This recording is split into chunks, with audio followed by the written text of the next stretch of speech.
नमस्कार दोस्तों, मैं संतोषी स्वागत करती हूं आपका आपके अपने YouTube चैनल संतोषी क्लासेस में।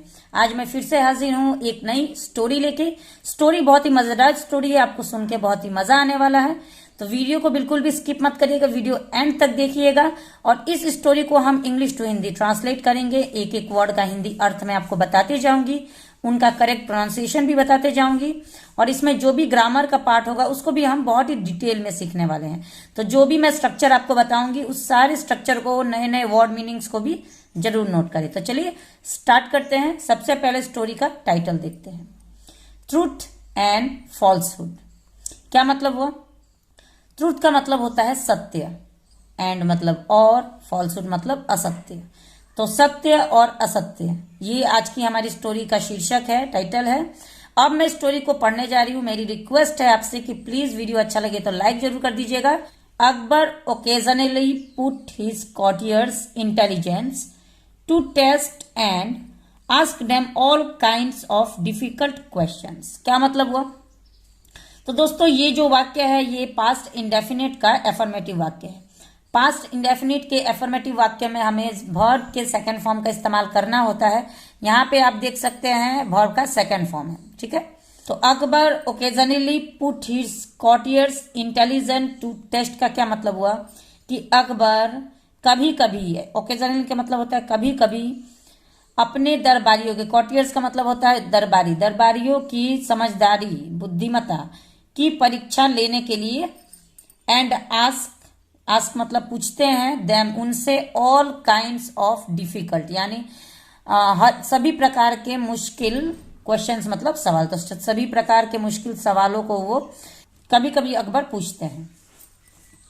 वन डे मतलब एक दिन, ही आस्क मतलब उन्होंने पूछा, देम मतलब उनसे किनसे? सभी से।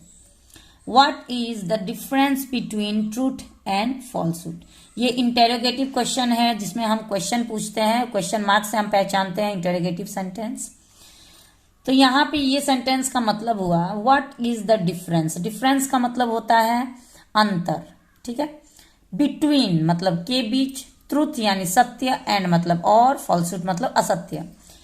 तो सत्य और असत्य के बीच में क्या अंतर है, ये सवाल अकबर ने एक दिन सारे दरबारियों से पूछा। अब मैं थोड़ा बड़ा कर देती हूं क्योंकि आप लोग को थोड़ा छोटा छोटा लग रहा होगा।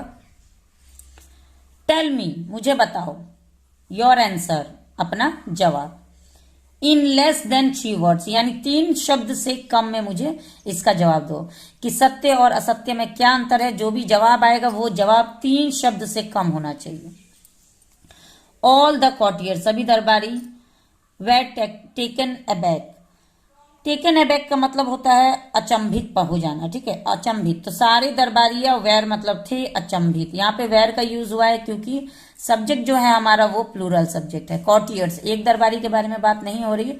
ऑल द कॉर्टियर्स सारे दरबारिया अचंभित हो गए। They did not have the answer to his question and they were silent. क्या मतलब हुआ? तो दोस्तों ये जो वाक्य है ये पास्ट इंडेफिनिट का नेगेटिव वाक्य है। तो पास्ट इंडेफिनिट में जब भी हम कोई नेगेटिव वाक्य बनाते हैं तो वहां पे हमें डिड नॉट के साथ वर्ब के फर्स्ट फॉर्म का यूज करना होता है। यहाँ पे आप देख सकते हैं डिड नॉट के साथ हैव जो है वर्ब का फर्स्ट फॉर्म है। तो दे डिड नॉट हैव मतलब उनके पास नहीं था द आंसर यानी कोई जवाब टू हिज क्वेश्चन यानी अकबर के सवाल का इनके पास कोई जवाब नहीं था। यानी सत्य और असत्य के बीच में क्या अंतर है ये सारे दरबारियों में से कोई समझ नहीं पा रहा था। एंड और दे वेर साइलेंट और वे सभी चुप थे।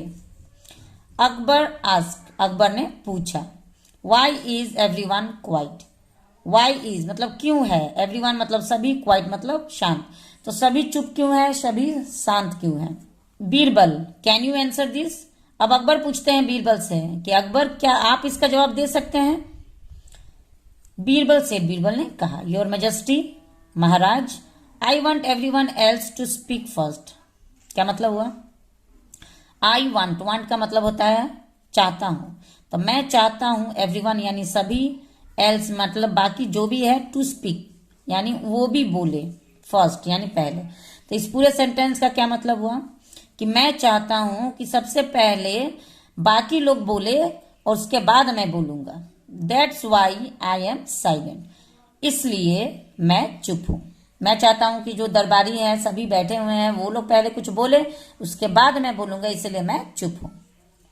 अकबर सेड, अकबर ने कहा, no one seems to know the answer. तो दोस्तों ये जो वाक्य है ये प्रेजेंट इंडेफिनिट का एफर्मेटिव वाक्य है। प्रेजेंट इंडेफिनिट में हमें वर्ब के साथ एस या ईएस लगाना होता है सब्जेक्ट के हिसाब से। सब्जेक्ट के अकॉर्डिंग हमें एस लगाना है या ईएस लगाना है या कुछ भी नहीं लगाना, ये सब्जेक्ट के अकॉर्डिंग होता है। तो यहाँ पे देखिए जो हमारा वर्ब है सीम्स, सीम्स का मतलब होता है लगता है। नो वन सीम्स यानी कोई भी ऐसा नहीं है जो हमें लगता है कि वो जवाब दे पाएगा। नो द आंसर यानी आंसर को नहीं जानता, नो का मतलब जानना। तो नो वन सीम्स यानी किसी को तो लगता नहीं है टू नो द आंसर कि कोई इस जवाब को जानता है। गो अहेड, आगे बढ़ो।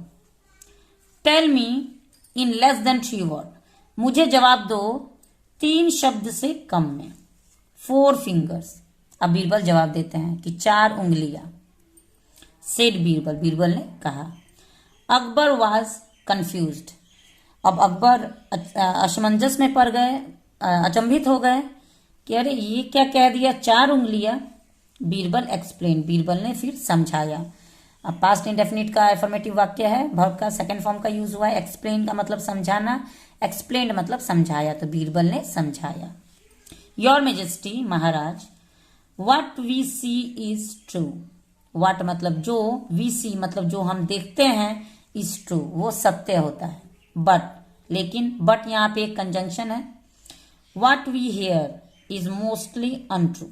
व्हाट मतलब जो, वी हेयर मतलब हम सुनते हैं, इज मोस्टली अनट्रू यानी कि वो ज्यादातर आमतौर पर वो असत्य ही होता है। जो हम कान से सुनते हैं वो असत्य माना गया है और जो हम आंखों देखा देखते हैं उसे सत्य माना गया है। यही अंतर है सत्य में और असत्य में। And the width between our eyes and ears is that of 4 fingers. अब उनके 100 बात का एक जवाब, कितना बढ़िया जवाब उन्होंने दिया है कि जो भी हम देखते हैं आंख से वो हमारा सत्य होता है और जो हम कान से सुनते हैं वो हमारा असत्य होता है, यानी वो झूठ होता है। तो हमारे आंख और कान के बीच की जो दूरी होती है वो बस 4 उंगली की दूरी होती है। तो आपने पूछा कि सत्य और असत्य के बीच में क्या अंतर है, तो इन दोनों के बीच में बस 4 उंगली का ही अंतर है। फर्क कितना है, 4 उंगली का फर्क है। अगर 4 उंगली इधर आप आ जाएंगे, आंख से देख लेंगे तो वो सत्य हो जाएगा, और 4 उंगली पीछे चले जाएंगे, कान से सुन लेंगे तो वो असत्य हो जाएगा। That is what I mean, कि ये वही बात है जो मैं समझाना चाहता हूं या मैं समझा रहा हूं।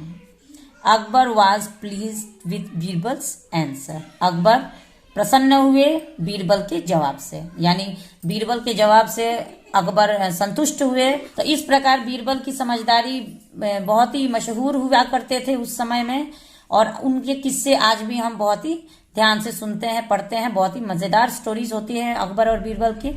तो उम्मीद है आज की वीडियो आपको अच्छी लगी हो। अगर वीडियो अच्छा लगा हो तो प्लीज लाइक जरूर कर दीजिएगा। चैनल पे पहली बार अगर मेरे वीडियो देख रहे हैं तो चैनल को सब्सक्राइब भी कर लीजिएगा।